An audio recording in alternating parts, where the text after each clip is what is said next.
Assalamualaikum warahmatullahi wabarakatuh. Alhamdulillahi rabbil alamin. Alhamdulillahilladzi anzala ala abdihil kitaba wa lam yaj'al lahu 'iwaja.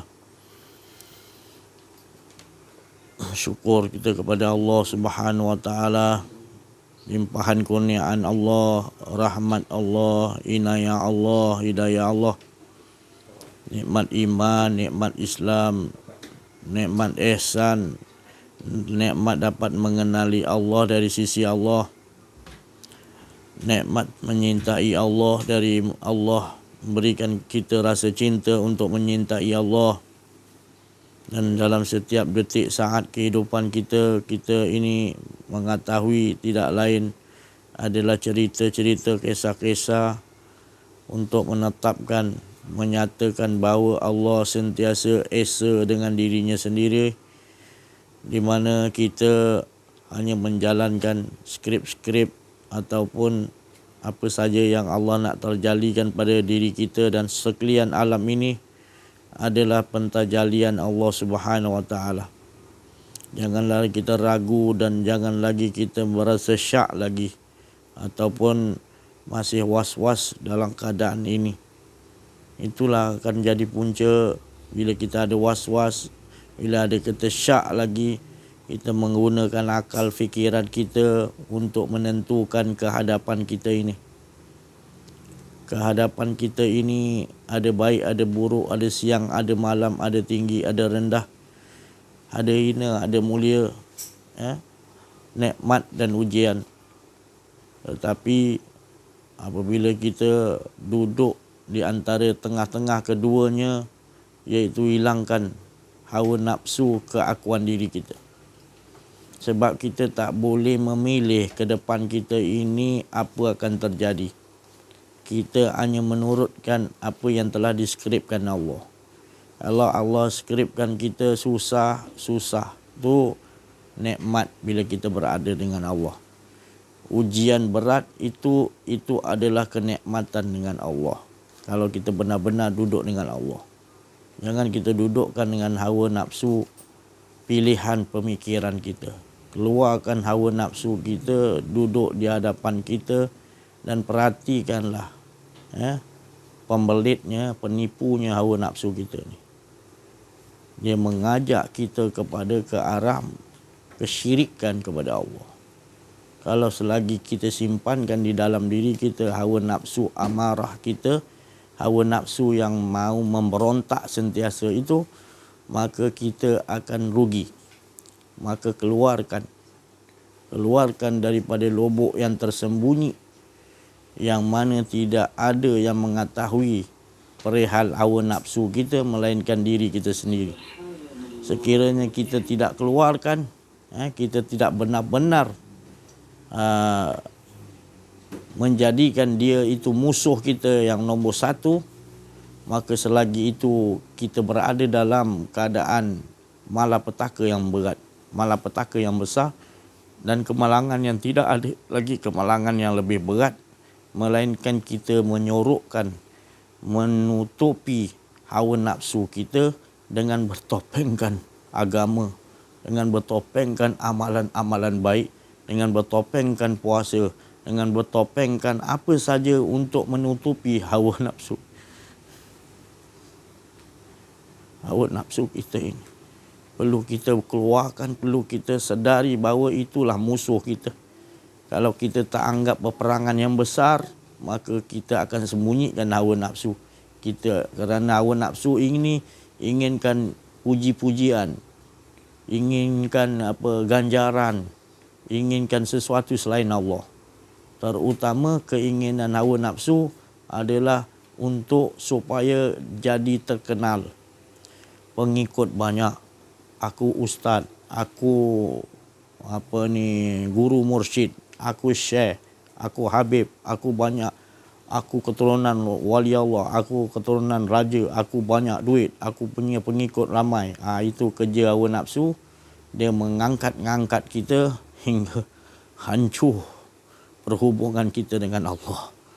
Maka itu perbaiki sebelum hawa nafsu itu tidak dapat kita keluarkan. Keluarkanlah segera hawa nafsu itu supaya kita tahu, kita lihat nyata bahawa nafsu inilah musuh kita. Selagi kita tak keluarkan, kita tak dapat. Kita tak tahu dia tu musuh kita paling besar, hawa nafsu kita. Maka keluarkanlah benar-benar, ikhlas keluarkan. Kalau benar-benar kita hendakkan kepada Allah, hendakkan pertemuan dengan Allah, hendakkan betul-betul keasyikan dan ketenangan yang asli sejak azali, iaitu di alam roh kita berada di sisi Allah, aman, damai, tenteram. Maka keluarkanlah. Bila dia berada di alam roh, sungguh bahagia. 4,000 tahun berserta dengan Allah hingga hilang keakuan diri roh itu. Kerana roh itu daripada urusan rahsia Allah, maka dia bahagia bila Allah menguruskan roh itu. Tetapi apabila dimasukkan dalam jasad, jasad itu ada hawa nafsu, keinginan-keinginan itu, seperti Nabi Adam berkeinginan untuk berdua, berpasangan, seperti dia melihat dalam mimpi itu burung. Maka punca keinginan itulah jadikan maknanya ada sesuatu yang diinginkan daripada hawa nafsu Adam. Sedangkan dalam cerita tu Allah memberikan jalan cerita itu untuk pertajalian, manifestasi, untuk nak menunjukkan bahawa Allah lah yang maha sempurna. Sesempurna apapun kita, tetap kita akan ada bekalan, iaitu keinginan hawa nafsu. Keinginan hawa nafsu kita ni adalah keinginan yang datangnya daripada sesuatu yang menyebabkan kita berjauhan ataupun kita menutupi, kita tidak nampak, kita tak nyata yang Allah ada pada waktu itu. Maka itulah dia diberi larangan awal-awal kepada Adam, jangan engkau hampiri pohon itu. Hampiri pun jangan. Macam wala taqrabuz zina, jangan hampiri zina. Hampiri itu mana? Ingat sekali-kali bahawasanya engkau tidak ada keakuan. Kau ingat aja keakuan diri, kau ingat ya hawa nafsu kau ingin dipuji, habis. Kita biarkan, maka itu akan jadi terzahirlah keinginan kita. Maka bila terzahirlah hawa, maka di situlah puncak segala kemalangan-kemalangan. Ada yang berkata kalau tak jadi macam tu, kita tak ada ke muka bumi. Itu bukan masalahnya sekarang ni. Itu cerita Allah untuk kita ambil iktibar. Yang punca jadi masalahnya yang besar bukan maksiat-maksiat yang lain, tetapi adalah hawa nafsu keakuan diri kita tu menginginkan selain Allah tu, kita dah menghampiri zina. Maka tu kita perlu keluarkan hawa nafsu dalam diri kita. Kalau disembunyikan, memang orang akan nampak, oh baguslah, dia ni guru mursyid lah, dia ni pembimbing rohani. Memanglah kalau kita tutupi dia, kita akan, hawa nafsu memang suka tutup keburukan dia, dan dia nampakkan kebaikan. Lepas tu dia dalam diri bangga-bangga, aku ramai pengikut, aku ini terkenal dalam YouTube. Banyak orang nak cari aku. Perempuan-perempuan anak dara, perempuan semua nak pikat aku. Macam-macam dia membisikkan pada kita. Jadi macam mana kita nak membetulkan? Kita kena keluarkan hawa nafsu. Kita tengok sendiri perangai hawa nafsu kita tu. Itu mana kita nak isytiharkan perang. Kalau kita tak perang ni, perang besar. Kalau kita tak hadapi perang besar, tak adalah kita rasa ketakwaan. Ketakwaan, takabwaw, taat, qanaah, wara'. Taat betul-betul kerana Allah, demi wajah Allah. Qanaah, merasa cukup apa yang Allah bagi, tak ada mau lebih-lebih sangat. Dan wara', menjaga kesucian diri, wara' tu. Supaya jangan ada keakuan diri tu, wara'. Jangan orang tu warak lah. Jangan tengok pakaian kita kata orang tu warak. Warak tu kat dalam, bukan senang.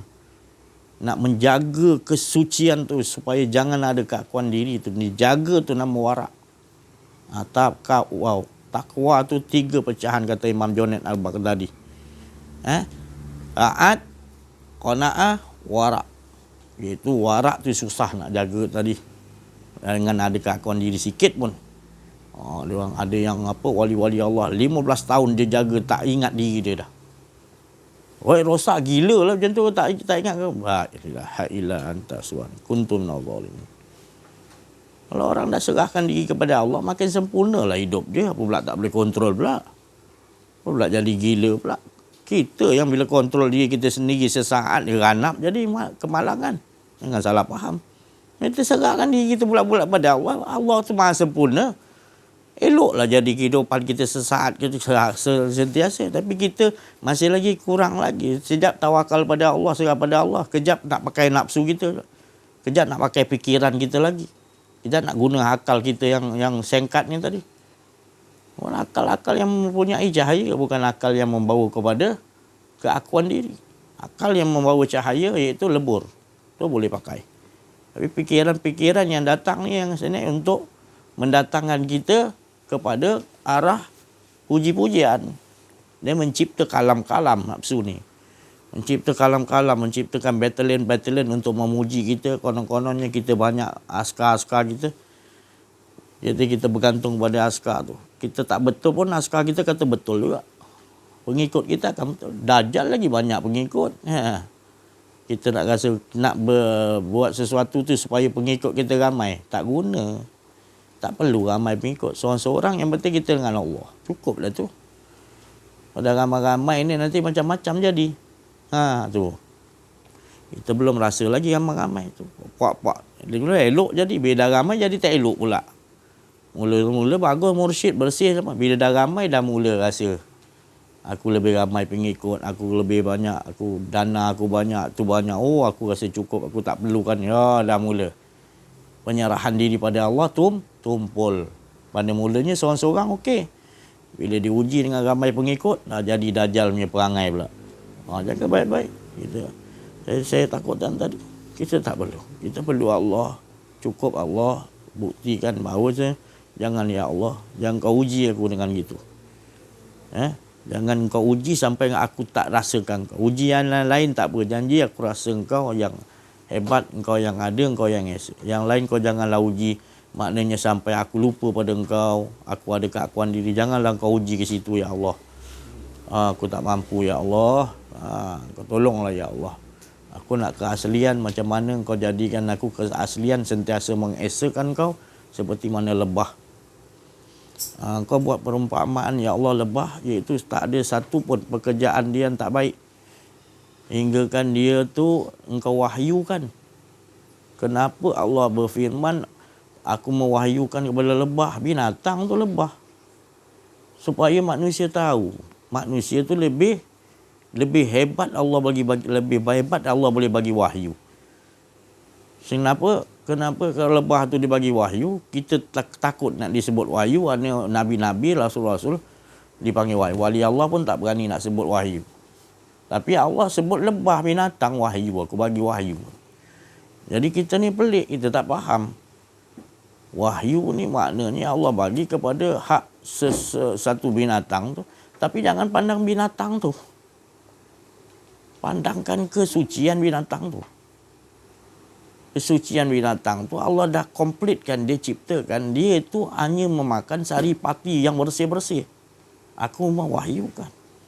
Pandang bersihnya sifat binatang tu. Itu sifat orang-orang Rasul, para Nabi, para wali Allah. Itu sifatnya Allah tak jalikan. Supaya kita tahu.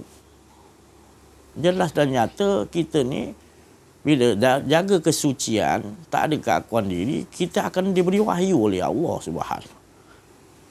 Nanti orang marah saya kalau saya cakap. Kita ni Allah muliakan. Kalau binatang Allah bagi wahyu. Kenapa tak kita pun Allah boleh lebih pada wahyu. Tapi bila kita tak jaga kesucian, ada keangkuhan, ada kesombongan, maka kita lebih teruk daripada binatang. Balhum kal'an'am.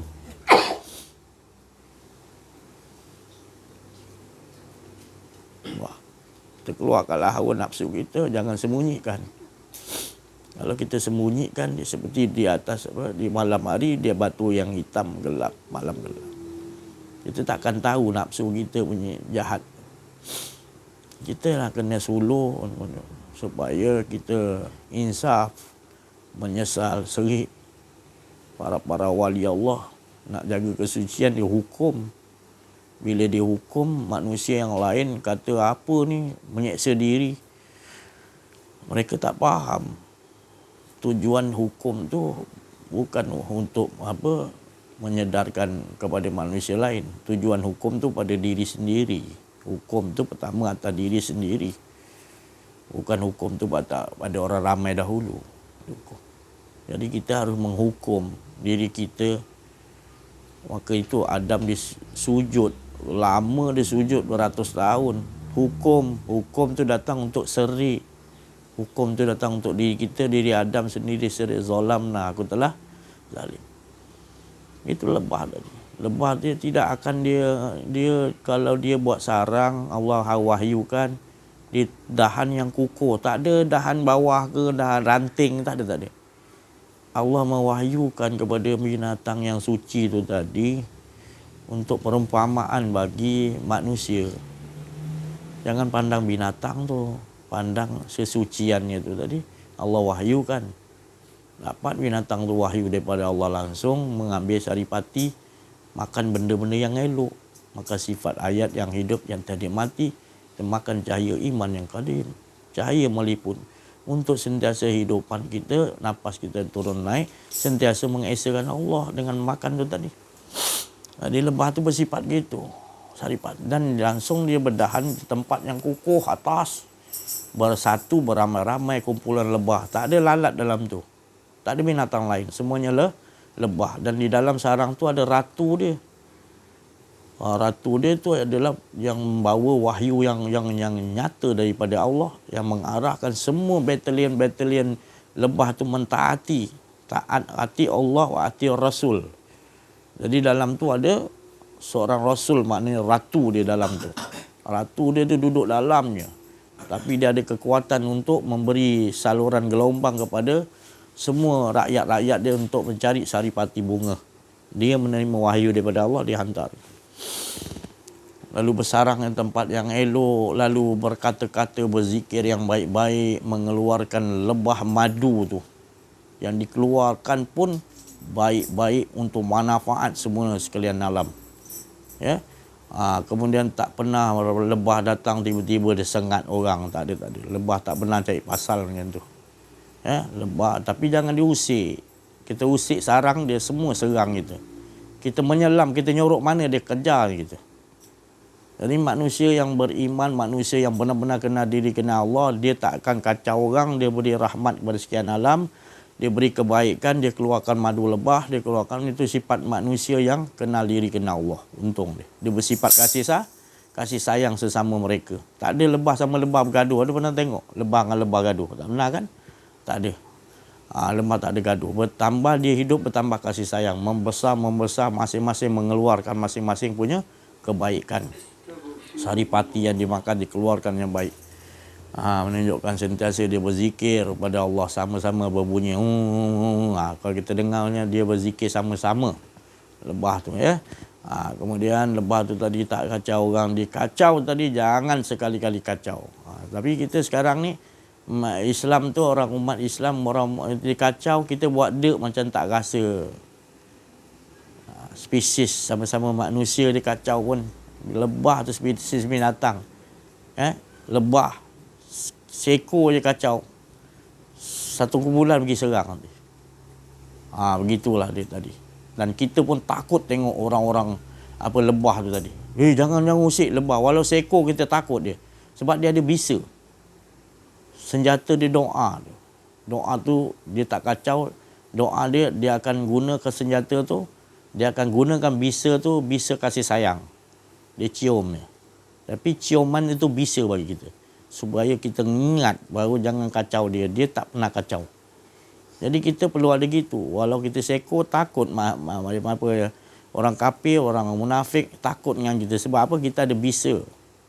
Jadi Nabi-Nabi memang dibekalkan bisanya adalah dipanggil mukjizat. Bagi wali Allah dipanggil karamah. Tapi kita tak ada karamah sebab kita ada keakuan diri. Allah tak selalu mewahyukan kepada kita. Allah tak ilhamkan kepada kita. Dan Allah ilhamkan kita masuk kanan keluar kiri. Sebab kita lebih dengar ilham syaitan, ilham hawa nafsu. Batalion hawa nafsu kita siap untuk mengangkat diri kita, membanggakan di hadapan orang ramai, sedangkan kita dengan Allah masalah besar. Dengan solat kita, dengan puasa kita, dengan amalan-amalan harian kita, kita tak berkehidupan dengan Allah. Ya, kita solat ritual 1 hari 5 kali solat, tapi solat kita tak berhasil. Solat kita untuk nak dapat sesuatu ganjaran daripada Allah, bukan betul-betul demi wajah Allah. Kita ngangkat takbiratul ihram, kita sujud, kita rukuk, tu semua ada makna yang kita nak. Kita rasa kita yang menyembah dia, kita rasa kita yang membesarkan Allah. Masih lagi ada keakuan diri dalam keadaan kita beribadah kepada Allah. Maka kita biarkan hidup itu kita ini dalam keadaan terbelenggu, terbeban dengan kita bermasalah dengan Allah. Tapi kita anggap itu bukan masalah dengan Allah. Tapi sesuatu yang kita minta Allah bagi, Allah tak ada masalah pada kita. Tapi bila Allah tak bagi, berujian, kita rasa Allah bagi masalah pada kita. Itulah pemikiran kebodohan, kejahilan kita yang menyebabkan kita terus terbelenggu, terus berada dalam kemalangan, terus berada di dalam azab-azab Allah. Selagi kita tak keluarkan hawa nafsu kita, kita tak akan nampak. Hawa nafsu kita lah yang menutupi keburukan-keburukan kita dengan Allah, perhubungan kita dengan Allah. Padahal kalau kita perangi, kita hilangkan, kita kalahkan hawa nafsu kita, maka kita akan nampak jelas kemenangan, ketenangan, keamanan, bahawa kita dengan Allah tak ada lagi rasa keakuan diri. Perbaikilah, perbetulkanlah. Jangan sampai kita ada buat kesalahan yang besar di sisi Allah, maka kita rasa macam enteng, rasa macam mudah, rasa macam tak ada apa-apa kita salah. Kita berkehidupan dalam keadaan tenang, padahal ketenangan kita itu ketenangan di tempat air yang najis. Kita menghirup, kita rasa udara yang segar, sebenarnya dalaman kita terseksa. Sebab kita putuskan, kita tutupi hubungan kita dengan Allah. Bila kita tutupi hubungan kita dengan Allah, masalah lah. Segala kehidupan kita akan berada di dalam ghairil maghdubi alaihim.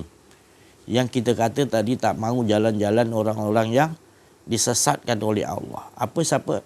Mereka itu orang yang bertindak atas ada keakuan diri. Jangan pandang iblis dulu. Itu memang kumpulan-kumpulannya, tapi kepalanya adalah hawa nafsu kita, keakuan diri kita. Itu yang dikatakan ghairil maghdubi, yang kita tak mahu tu. Tapi kita sebut ghairil maghdubi, kita nampak iblis, padahal bukan iblis yang nombor satu. Yang nombor satu adalah hawa nafsu, keakuan diri kita, belum kita perangi betul-betul. Kita ni bersandar kepada hawa nafsu, kita kata kita bersandar pada Allah. Kita sebut nama Allah tapi bersandar pada hawa nafsu. Perkara ni memang agak sulit. Agak jadi akan kemarahan orang kepada saya, akan diorang pancung leher saya, diorang akan binasakan saya, akan cari jalan untuk supaya saya tutup mulut. Mana bisa, mana boleh. Sesuatu yang Allah beri kebenaran itu, kita harus sanggup untuk menerima kebenaran. Kebenaran yang kita hidup di atas kebenaran. Iaitu dipanggil tadi, bila kita dapat waqul ja'al haqq. Bila datang kepada kita kebenaran, maka persiapan untuk menerima kebenaran itu adalah kehancuran. Itu adalah kematian. Jadi kita siap mati sebab nak diturunkan Allah, hak Allah. Maksudnya kita memang mati.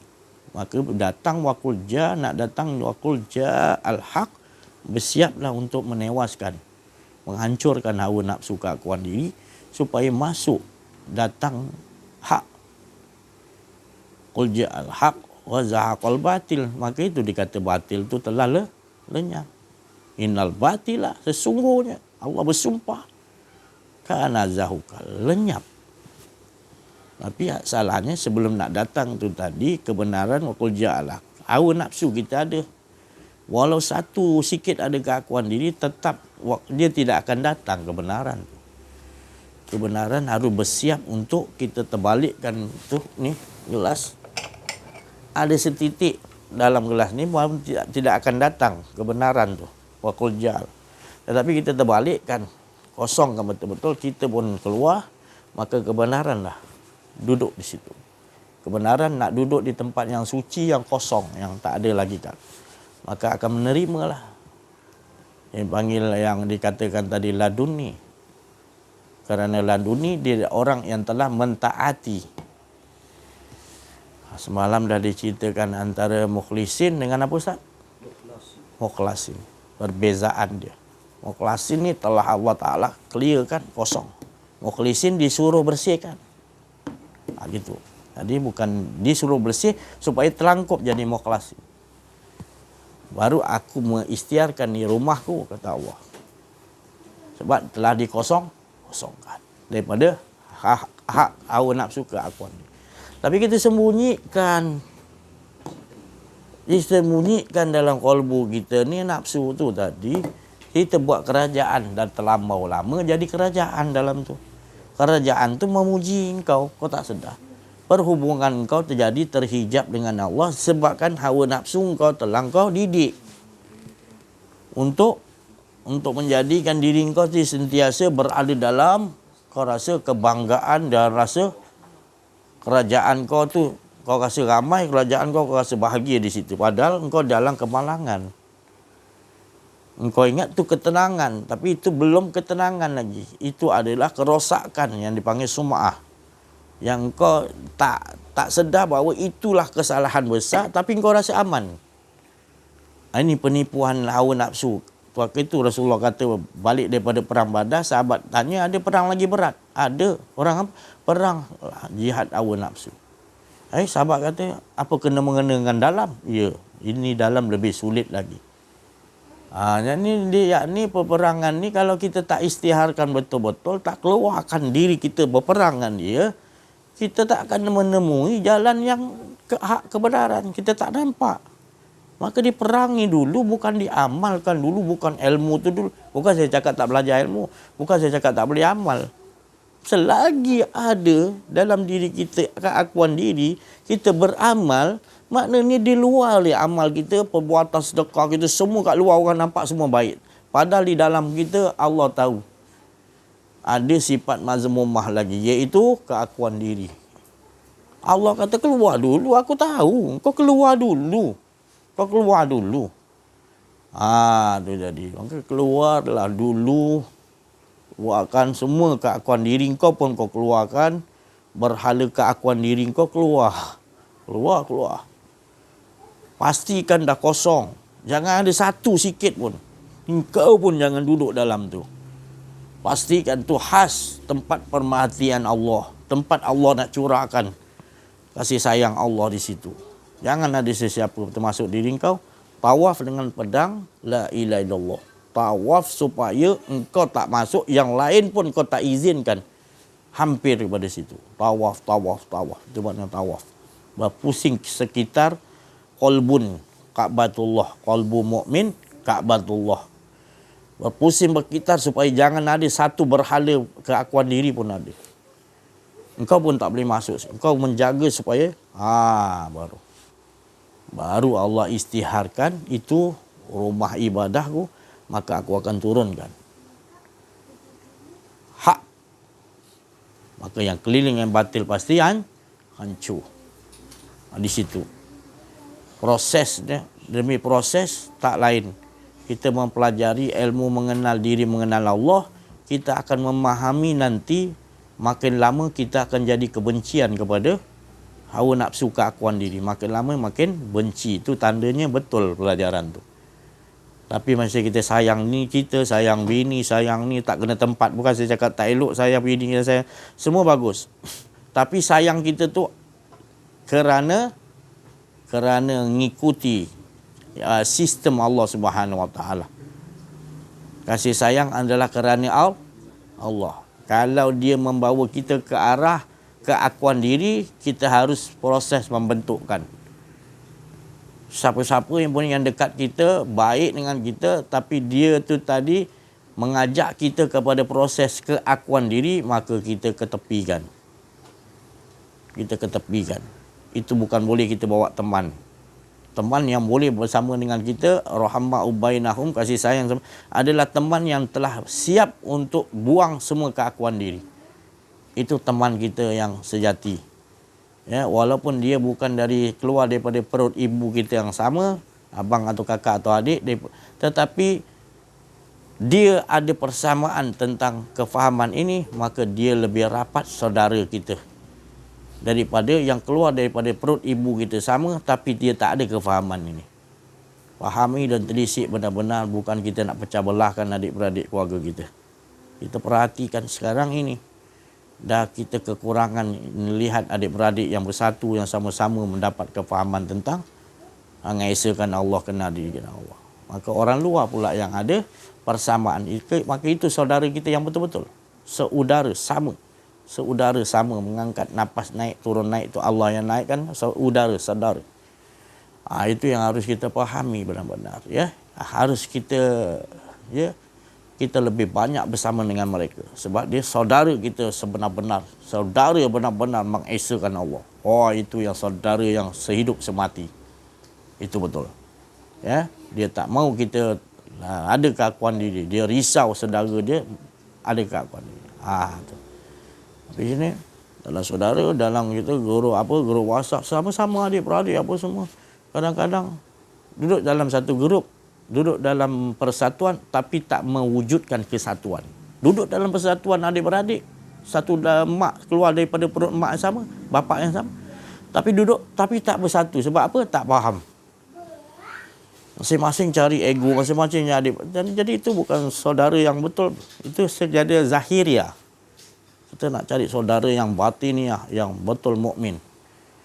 Inilah dia tak ramai. Dia tak ramai. Jadi penghujung zaman ni, masing-masing dah tertarik dengan hawa nafsu.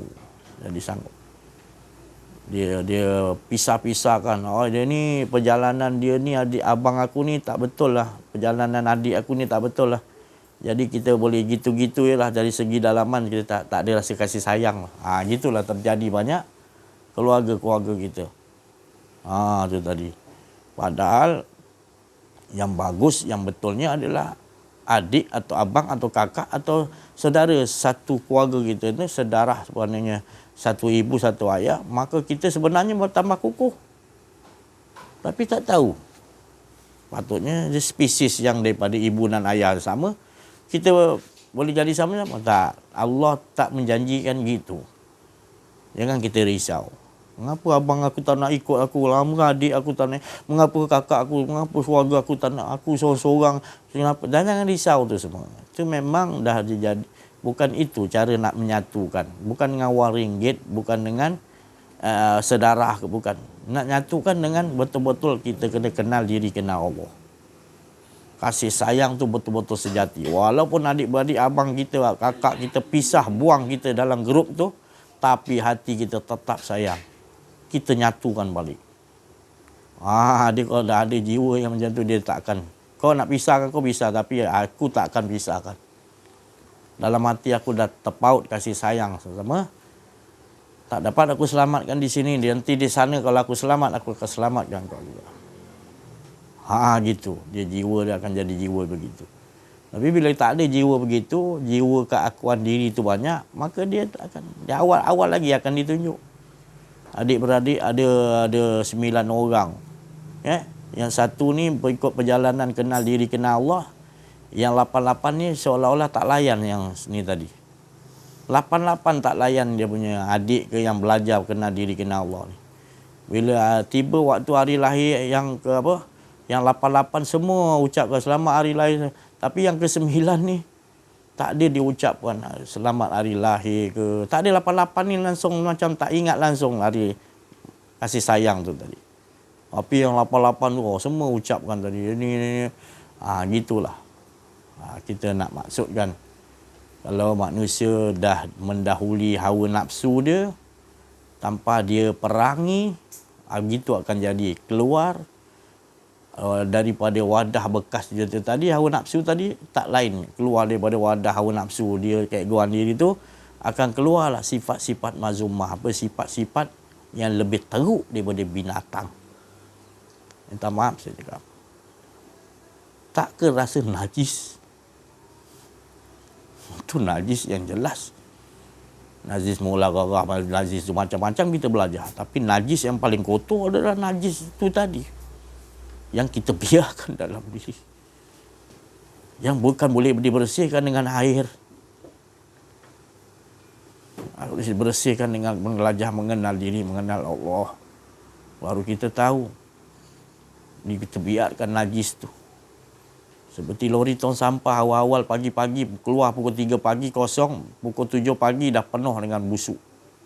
Kita kalau jalan belakang kereta lori angkat sampah tu kita tak sanggup nak potong cepat. Marah kalau lambat potong. Itu yang najis di luar.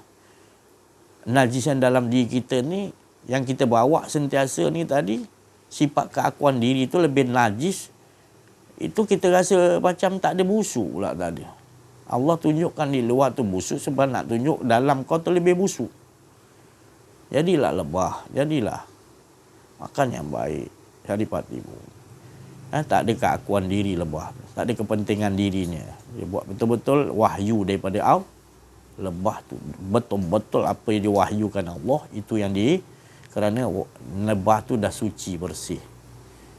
Kita kena proses lah, mengenal diri, mengenal Allah.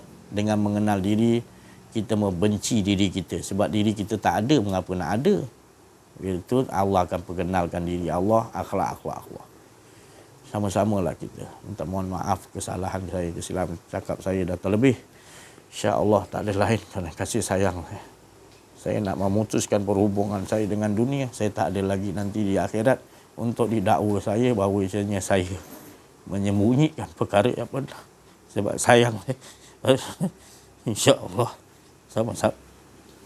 Kita minta pencerahan daripada Ustaz Auza'i Al-Masri dan juga Syed Wabarakatuh. Saya tak tahu nak cakap apa benda. Jadi kita zikirlah dulu. Sama-sama kita zikir. Mudah-mudahan ada rezeki. Subhanaka la ilma lana illa ma 'allamtana innaka antal alimul hakim. Subhanaka la ilma lana illa ma 'allamtana innaka antal alimul hakim. Subhanaka la ilma lana illa ma 'allamtana innaka antal alimul hakim. Wa qulil hamdulillahilladzi lam yattakhidh walada wa lam yakul lahu syarikun fil mulki wa lam yakul lahu waliyyun yadhulli wa kabbiru takbira. Inna fatahna laka fathan mubina. Inna fatahna laka fathan mubina. Inna fatahna laka fathan mubina. Bermulanya Nabi Muhammad sallallahu alaihi wasallam membawa perkara ini seorang diri.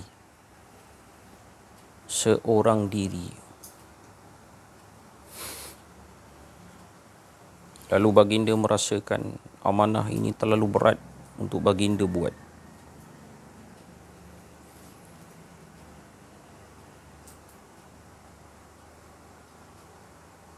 Beratnya amanah ini untuk dibawa. Sehingga pernah ada satu orang soleh, para awliya, yang kerap bermimpi Rasulullah. Yang dia ni tak pandai baca kitab. Dan dia bukan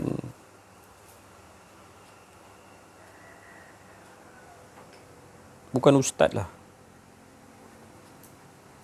Dia hanyalah orang biasa saja. Tapi kerap mimpi jumpa Rasulullah. Dia cerita dekat Abi bagaimana perasaan Rasulullah tu bila diberikan amanah ini, ketika mana betapa di Gua Hira beruzlah di Gua Hira. Tiba-tiba dapat amanah ini, tanggungjawab ini pula. Kawan memang asalnya agaknya lah nak cari ketenangan, nak cari kesunyian. Tiba-tiba dapat amanah yang besar ini daripada Malaikat Jibril. Perasaan ketika itu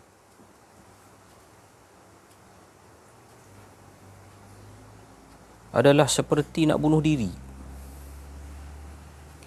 Saya masih dengar perkataan Habib ni, saya hamba Allah ni, saya ada perasaan dalam hati ni, betul ke dia ni cakap kat Rasulullah nak macam nak bunuh diri? Rasulullah kan maksum. Saya rebel lah, saya macam menolak lah apa dia kata tu. Tak percaya lah. Apa Nabi nak bunuh diri?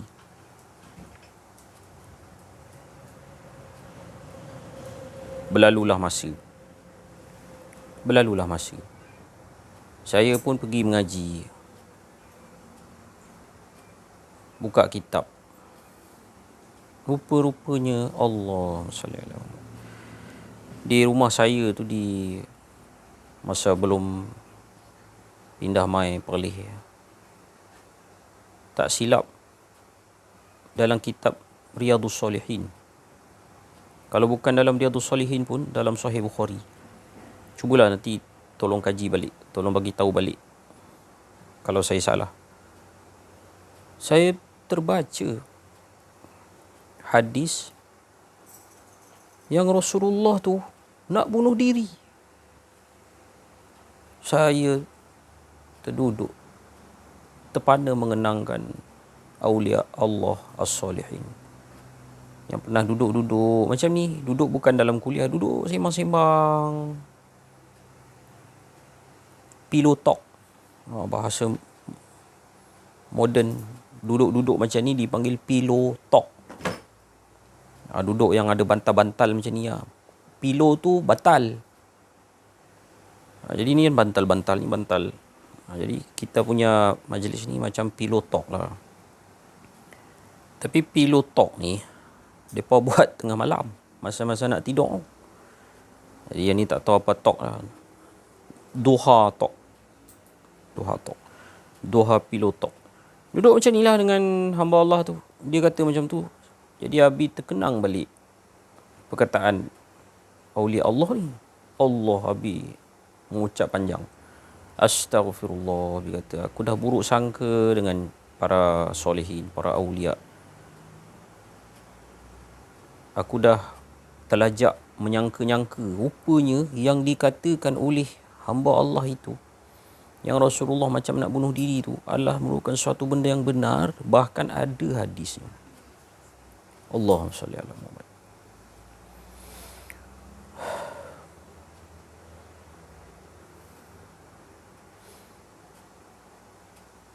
Jadi jiwa Rasulullah ini ditanggung oleh dua puak. Yang pertama ashabi, yang kedua ikhwani. Dan perkara yang mengikat antara hati kita dengan hati Rasulullah ialah al-hub wal widad. Itulah dia. Kalau macam layang-layang, tali dengan teraju dia. Kalau putus itu bahaya. Kalau putus, Allah, itulah dia. Bagaimana boleh putus? Apabila ada keakuan diri. Putus. Sebagai manusia biasa, kejap putus, kejap nyambung. Kejap putus, kejap nyambung. Kejap putus, kejap nyambung. Masa putus tu aku dalam keadaan syirik. Masa putus tu aku dalam keadaan syirik. Bila sambung balik, Allah, dalam taubat, Allah, maafkanlah aku. Jadi para santri sekalian, dengar baik-baik.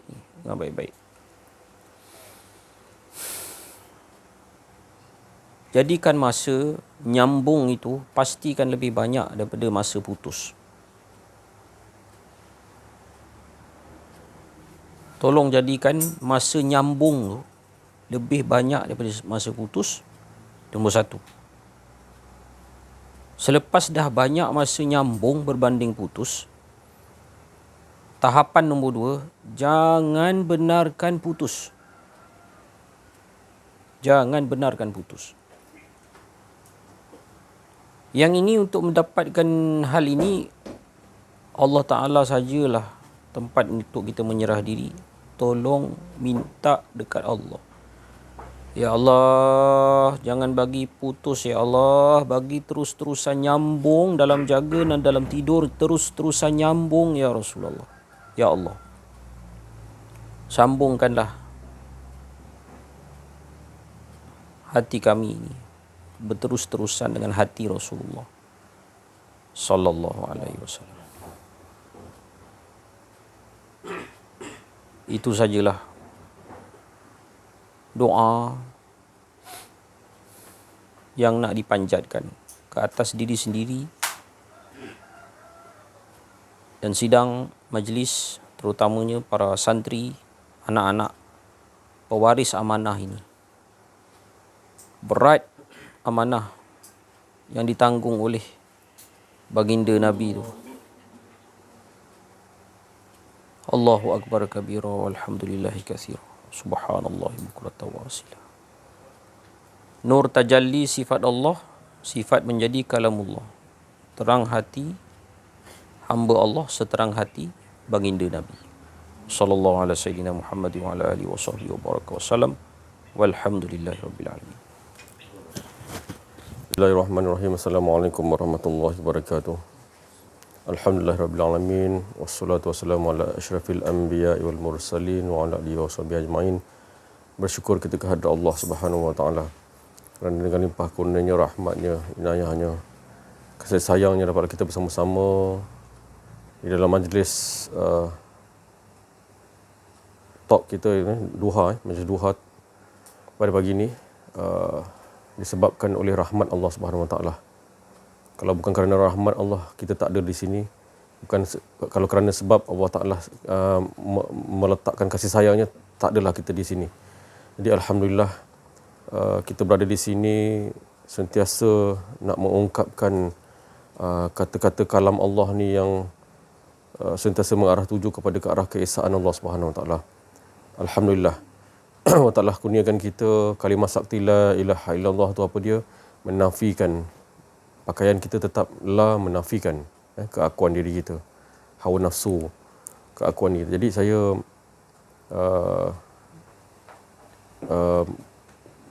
menghayati apa yang dikatakan oleh Ustaz Aziz tadi.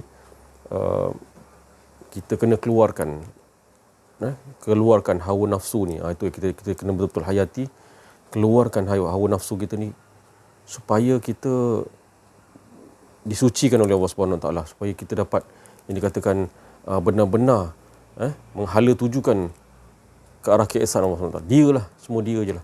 Tak ada apa. Kita ni, itulah proses tu bukan mudah, tapi itulah yang Rasulullah beritahu tadi. Perangi betul-betul hawa nafsu ni, perangi hawa nafsu ni memang berat. Tapi kalau betul-betul kita nakkan Allah tu, pasti Allah Ta'ala akan bantu. Sultanan Nasira tadi tu. Allah Ta'ala akan datangkan penolong tadi tu. Penolong tu siapa? Dia lah. Dia lah yang akan membinasakan hawa nafsu kita. Jadi saya menyeru kepada sahabat-sahabat rakan YouTube, dan yang lebih saya tekankan, bukan saya nak cakap saya ni bagus ke tidak, jemaah Bacok, jemaah Kuala Lumpur, itulah yang sebenarnya yang dekat di hati kami semua. Jadi sentiasalah berada dalam majlis sebegini. Majlis stok ni dekat Kuala Lumpur ada, Bacok. Saya tahu semua ada, dan Kod Diang pun sekarang ni sentiasalah berada dalam majlis macam ni. Ambillah peluang masa untuk kita sentiasa bersama-sama dengan jemaah ni. Bukan hari-hari pun, bukan dia ada masa-masa yang Allah Ta'ala letakkan, tapi ambil peluang untuk kita sama-sama berada dalam majlis. Sebab benda ni macam nak kata macam mana cakap macam Ustaz cakap tadi, saudara senafas mengesahkan Allah tadi tu, macam mana keakrabannya kita dengan jemaah-jemaah ni. Saya dapat merasai bahawa benda tu memang itulah yang sebenarnya. Bukan lagi kawan keluarga sedarah kita lagi, tapi yang kawan nak bawa, kita sentiasa nak bawa menghala tujukan kepada ke arah keesaan, itulah saudara kita, rapat kita. Jadi inilah yang kita nak katakan majlis yang nak Allah Ta'ala sentiasa nak bagi kita tenaga dalaman kita. Tenaga dalaman kita untuk sentiasa kita ni. Sebab saya semalam saya ada cerita dengan sahabat kita tu. Walaupun kita bukan disebabkan masa tau.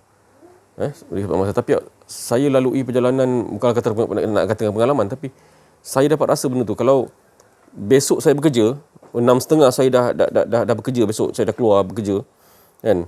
Jadi malam tu ada majlis. Malam tu majlis katalah habis pukul 3 pagi. Tidur sekejap je, pukul 4, pukul 5 gitulah. Pukul 6 dah bangun, pukul 5.30 dah bangun untuk sembahyang subuh dan sebagainya. Tapi perbezaan dia esoknya tu 6.30 tu kita sampai ke petang tu, tenaga dia lain macam. Bukan lain macam maksudnya dia tenaga dia tu saya tak tahu, dia segar kan, ada segar. Orang rasa macam besok aku nak buat kerja macam ni kan. Tak. Dia punya tenaga dia Allah Ta'ala bagi lain. Dengan kita tidak menghadiri majlis sebeginilah sampai tengah malam ke, contohlah sampai tengah malam yang saya alami tu, disebabkan yalah kadang-kadang kita letih ke apa dan sebagainya, mungkin kita kerja dan sebagainya. Besoknya bekerja, tenaga dia lain. Tenaga dia lain. Dia tu Allah Ta'ala bagi, itulah itu pentingnya majlis-majlis berzikir ni. Majlis mengingati Allah Subhanahu Wa Ta'ala. Kita letakkan yang dikatakan hala tuju dia menafikan keakuan diri kita yang ada hanya Allah. Itulah yang sebenarnya saya nak kongsikan. Semalam pun saya ada cerita dengan seorang jemaah tu. Itu yang sebenarnya. Rasai benar-benar benda ni dan hargai benar-benar majlis sebegini. Saya pun tak kuat juga, tapi yang memperkukuhkan saya adalah itulah Allah Ta'ala, Allah Subhanahu Wa Ta'ala. Jadi saya nak buat yalah macam Ustaz cakap tadi kan, kita nak buat proses benda tu, kita menghadapkan dia lah kan. Memang kita nak cakap, saya nak cakap ni mudah, saya nak mengeluarkan kata-kata, tapi nak memperbuat tu kan, tapi itulah kita menghala tujukan ke arah dia. Dia lah yang mengatur tu semua, sebab dia yang kontrol diri kita, bukan kita yang kontrol diri kita, bukan. Jadi insya-Allah sama-sama kita menghayati hari ni. Kita tengok hari ni talk hari ni, kita menghayati balik apa yang dikatakan oleh pembimbing rohani kita tu. Macam mana keadaan yang sebenarnya apabila kita keluar benda tu, hawa nafsu tu. Insya-Allah sama-sama, saya pun sama-sama ni, bukan cakap yang rakan YouTube je, saya sendiri pun sama-sama, kita sama-sama menghayati. Ni perkataan daripada Allah Subhanahu Wa Taala ni amat-amat penting dalam diri kita untuk kita melihat macam hawa nafsu tadi tu kan. Dia mengajak kita ke arah tak kepada Allah, tidak kepada Allah, tu bahaya tu. Jadi insya-Allah sama-sama kita. Sekian daripada saya, wabillahi taufiq wal hidayah. Assalamualaikum warahmatullahi wabarakatuh. La haula wala quwwata illa billah. Allahumma shalli ala sayyidina Muhammad. Alhamdulillah, syukur kita kepada Allah Subhanahu Wa Taala. Apa yang diucap oleh saudara kita tadi, teman-teman sahabat kita tadi, semua tu daripada hati Rabbani, daripada kalimat-kalimat kudus, daripada kalimat-kalimat Rabbi, yang bukan daripada ilham, tapi daripada laduni, di sisi Allah, laduni. Kerana orang yang bersifat ilham ada dua, satu ilham malaikat, satu ilham diturunkan kepada syaitan, iblis, ilham juga. Jadi ada yang baik daripada malaikat untuk menyuruh, ilham yang menyuruh kepada berbuat kebaikan. Kalau yang tak belajar kenal diri, kenal Allah, akan ilham datang untuk menyuruh keakuan diri. Jadi perbezaan dengan laduni, dia telah disucikan.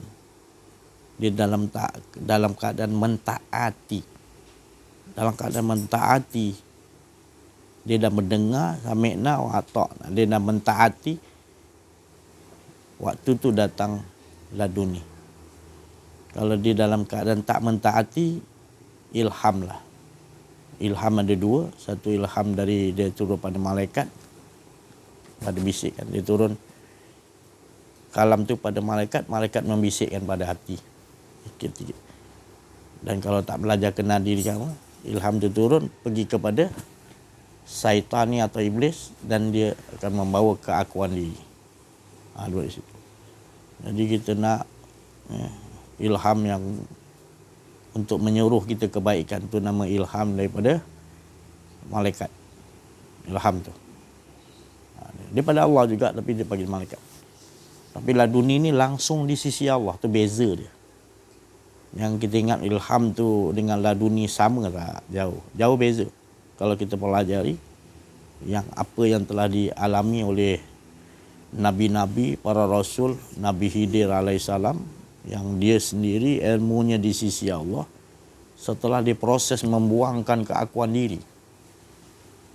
Syidak walal kufar tu dah buang nafsu dia dah depan, dah telah ditewaskan oleh Allah nafsunya.